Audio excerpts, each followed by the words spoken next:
జగన్ హయాంలో వైద్య రంగానికి చేసిన ద్రోహం అయితే అంతా ఇంతా కాదు. వైద్య కళాశాలలు కట్టలేదు, ఆసుపత్రులు నిర్మించలేదు, పేదలకు వైద్యం అందించలేదు. ఆరోగ్యశ్రీలో రోగాల సంఖ్య పెంచినట్టుగా ఒక పెద్ద నాటకం ఆడాడు. ఆరోగ్యశ్రీ బిల్లులు ఎగ్గొట్టాడు. పేదలకు వైద్యం అందకుండా చేసి ఇప్పుడు పీపీపీపీ మోడల్లో వైద్య కళాశాలలు నిర్మిస్తూ ఉంటే ఒక దుష్ప్రచారం చేస్తున్నాడు.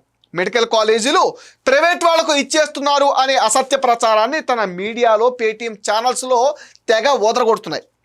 పీపీపీ మోడల్ అంటే ప్రైవేట్ వ్యక్తులకు ఇవ్వడం కాదు, వైద్య కళాశాల ఆసుపత్రి నిర్మించి 33 ఏళ్ళు నిర్వహించి తర్వాత ప్రభుత్వానికి దాన్ని అప్పగించడం.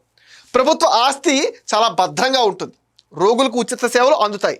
ఇవన్నీ చెడగొట్టేందుకు జగన్ ప్రయత్నం చేస్తున్నాడు. పీపీపీపీ మోడల్ దేశంలో ఒక సక్సెస్ఫుల్ మోడల్.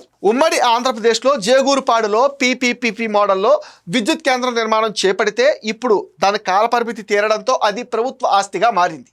వైద్య విద్యను అండ్ వైద్య సేవలను పేదలకు అందుబాటులోకి తేవడానికే ఈ పీపీపీ మోడల్. ఈ పద్ధతిలో ప్రభుత్వం అనుకున్నట్టుగా 10 మెడికల్ కాలేజీలు ఆసుపత్రులు ఫాస్ట్గా పూర్తి చేస్తే మెడికల్ సీట్లు కూడా అదనంగా రావడమే కాకుండా వైద్య సేవలు పేదలకు అందుబాటులోకి వస్తాయనడంలో ఎటువంటి డౌటు లేదు.